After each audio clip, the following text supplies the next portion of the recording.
सदनिका गैरव्यवहार प्रकरणामध्ये अडचणीत सापडलेल्या माणिकराव कोकाटेंना दिलासा मिळालाय। वैद्यकीय कारणामुळे हायकोर्टानं अंतरिम जामीन मंजूर केलाय। मात्र सदनिका गैरव्यवहार प्रकरणामध्ये अजूनही ते अडचणीतच आहेत, कारण हायकोर्टानं नाशिक जिल्हा सत्र न्यायालयानं दिलेल्या 2 वर्षांची शिक्षा स्थगित केलेली नाही आणि त्यामुळे त्यांची आमदारकी देखील जाण्याची शक्यता आहे। बघूया। बेल जो आहे तो ग्रांट केलेला आहे आणि सस्पेन्शन ऑफ जे सेंटेन्स आहे ते अलाव केलेला आहे। बेल मिळालेला आहे, शिक्षेला किंवा सत्र न्यायालयाच्या निर्णयाला स्थगिती मिळालेली नाही। हायकोर्टाने जो निर्णय दिलेला आहे त्याच्यावर कॉमेंट्स करणं योग्य नाही। जो काही त्यांना 1 लाख रुपये भरून जामीन दिला ही कोर्ट प्रोसेस आहे। माणिकराव कोकाटेंना उच्च न्यायालयाकडून तात्पुरता दिलासा मिळालाय। वैद्यकीय कारणामुळे कोर्टानं माणिकराव कोकाटे यांना 1 लाखांच्या जात मुचलक्यावर जामीन मंजूर केलाय। मात्र नाशिक जिल्हा सत्र न्यायालयानं दिलेली 2 वर्षांची शिक्षा कायम आहे। हायकोर्टानं 2 वर्षांच्या शिक्षेला स्थगिती दिलेली नाहीये, त्यामुळे माणिकराव कोकाटे यांच्या आमदारकीवर प्रश्नचिन्ह कायम आहे। कोर्टात जवळपास 2.25 तास झालेल्या युक्तिवादानंतर कोकाटेंना जामीन मंजूर करण्यात आलाय। तसंच कोकाटेंच्या आमदारकी संदर्भातला निर्णय हायकोर्टानं विधिमंडळाकडे सोपवलाय। कोकाटेंच्या वकिलांनी कोर्टात काय युक्तिवाद केला त्यावर एक नजर टाकूया। माहिती न देता प्रतिज्ञापत्रावर सही केली म्हणजे बनावट कागदपत्र तयार करणं नसतं। स्वतःच्या सहीनं कागदपत्र दिले म्हणजे फसवणूक होत नाही। मजकूर बरोबर नसल्यानं फोर्जरी लागू होत नाही। कोकाटेंनी 1989 मध्ये अर्ज केला होता, त्यावेळी कोकाटेंचं मासिक उत्पन्न 2,500 रुपये होतं। अर्ज करताना कोकाटेंचं उत्पन्न कमी होतं। तसंच कोकाटेंवर तातडीने अँजिओग्राफीची गरज आहे। कोकाटेंच्या शिक्षेला स्थगिती देण्यात यावी अशी मागणी कोकाटेंच्या वकिलांनी हायकोर्टात केली। 1991 मध्ये ॲफिडेव्हिटचा निर्णय आला होता। राहुल गांधी प्रकरण कोकाटे प्रकरणाहून वेगळं होतं। राहुल गांधींचं प्रकरण अदखलपात्र होतं। 1989 पासून कोकाटेंचं उत्पन्न वाढत गेलं। उत्पन्न वाढीची माहिती कोकाटेंनी दिली नाही। कोकाटेंचं उत्पन्न जास्त आहे तरीही योजनेचा लाभ घेतला। कोकाटे बंधू कारखान्याला ऊस देत होते। 1993-94 ला 34,000 रुपयांचा 51 टन ऊस दिल्याचं सरकारी वकिलांनी आपल्या युक्तिवादात म्हटलंय।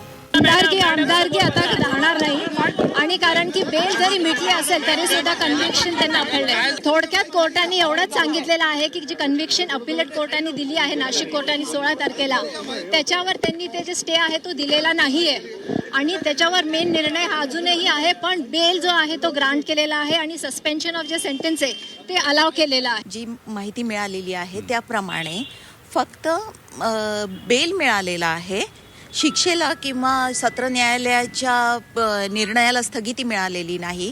त्यामुळे आमदारकी अजूनही धोक्यात आहे। हो, फक्त त्यांनी जे मेडिकल ग्राउंड्सवर अपील केलं होतं त्या गोष्टीला अनुसरून त्यांना बेल देण्यात आलेला आहे। माणिकराव कोकाटे यांना जामीन मंजूर झाल्यानंतर आता राजकीय प्रतिक्रिया देखील उमटू लागल्या। हायकोर्टाच्या निर्णयावर सत्ताधारी नेत्यांनी थेट बोलणं टाळलंय। हायकोर्टाने जो निर्णय दिलेला आहे त्याच्यावर कॉमेंट्स करणं योग्य नाही। जो काही त्यांना 1 लाख रुपये भरून जामीन दिला ही कोर्ट प्रोसेस आहे आणि म्हणून आता त्याच्यावर इतर भाष्य करण्यापेक्षा आता त्यांनी ती केस लढणे आणि पुढे जाणे हाच एक मार्ग त्यांच्यासमोर आहे। माणिकराव कोकाटेंना अंतरिम जामीन मंजूर करण्यात आलाय। कोकाटेंना तात्पुरता दिलासा मिळाला असला तरी सदनिका गैरव्यवहार प्रकरणात त्यांच्या अडचणी कमी झालेल्या नाहीये। 1995 मध्ये मुख्यमंत्री कोट्यातून कमी दरात मिळणाऱ्या सदनिकांच्या कागदपत्रांमध्ये फेरफारचा त्यांच्यावर आरोप आहे। या प्रकरणी दिवंगत माजी मंत्री तुकाराम दिघोळे यांनी तक्रार दाखल केली होती। नाशिकच्या सरकारवाडा पोलीस ठाण्यात या प्रकरणी गुन्हा दाखल झाला होता। 1997 पासून हे प्रकरण सुरू आहे।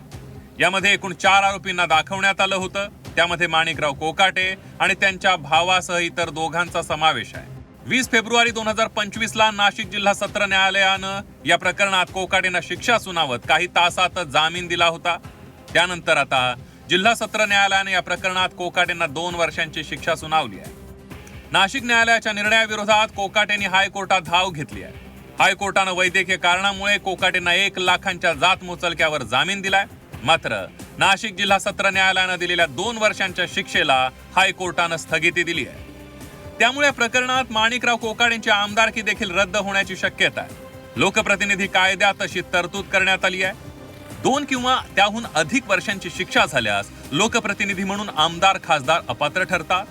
लोकप्रतिनिधीला शिक्षा झाल्यानंतर विधिमंडळातून नोटीस काढून आमदारकी रद्द केली जाते. अनेक प्रकरणात सत्र न्यायालयाकडून शिक्षा सुनावली जाते, त्यानंतर त्याला वरच्या कोर्टात आव्हान दिलं जातं. वरच्या कोर्टात शिक्षेला स्थगिती मिळाल्यास आमदारकी किंवा खासदारकी रद्द होत नाही. माणिकराव कोकाटेंना जामिनातून तात्पुरता दिलासा मिळालाय. मात्र दुसरीकडे सदनिका गैरव्यवहार प्रकरणात त्यांच्या समोरील अडचणी तशाच आहेत, कारण या प्रकरणातील शिक्षेला हायकोर्टानं स्थगिती दिलेली नाहीये. त्यामुळे या प्रकरणात मंत्रीपद गेल्यानंतर आता त्यांची आमदारकी ही धोक्यात आली आहे. ब्युरो रिपोर्ट, झी 24 तास, मुंबई.